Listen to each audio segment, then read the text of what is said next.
Hey, Slater Crusaders, I like it every once in a while when the left drops their mask for a minute, and that's what this teacher did here. First of all, I don't know why, like it's pretty clear, it's like it's near child abuse to drop your kid off at a public school. I know it sounds dramatic, but why would you do that? Why would you send your kids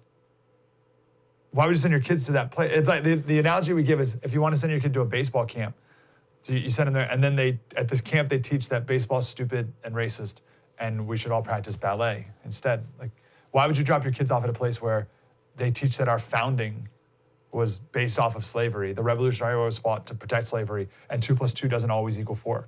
Like, what, why would you? Oh, by the way, we did a segment on that last week. Popular Mechanics wrote a nice clickbait article. Why some people think 2 + 2 = 5 and why they're right. It's from Popular Mechanics. So, this is it, by the way. So we got some great guests coming up. Let me make this statement here. This is a bit of an aside. My kids are younger, they're like 5 months, 2 and 3, but I would do anything to keep my kids from a public school. I'd move, quit a job, live in a trailer, whatever it takes. The most important thing is first how you raise your kids in the Word of God, and then their education. The size of my house can't possibly be as important as my kids' education, but you can prioritize your life however you want. Anyway, this is Matt Kay.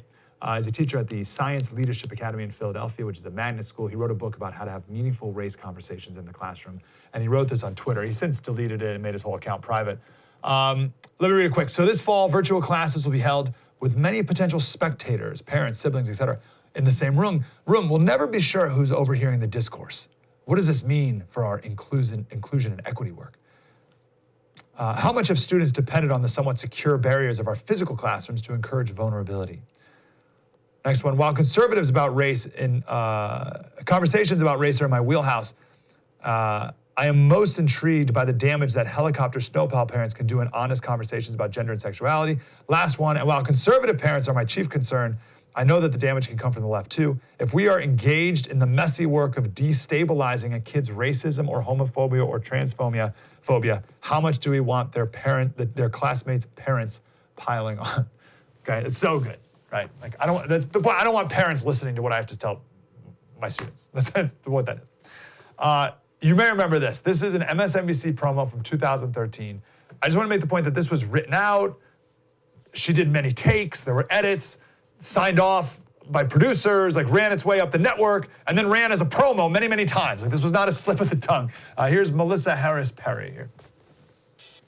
We have never invested as much in public education as we should have because we've always had kind of a private notion of children. Your kid is yours and totally your responsibility. We haven't had a very collective notion of these are our children. So part of it is we have to break through our kind of private idea that kids belong to their parents or kids belong to their families and recognize that kids belong to whole communities. Once it's everybody's responsibility and not just the households, then we start making better investments.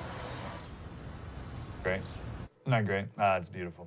She was at Princeton for a while. I don't know where she is now. So they got to get rid of there's a private idea of the family. So to Marx, right, the two things that were most in the way of a Marxist revolution was the church and the family.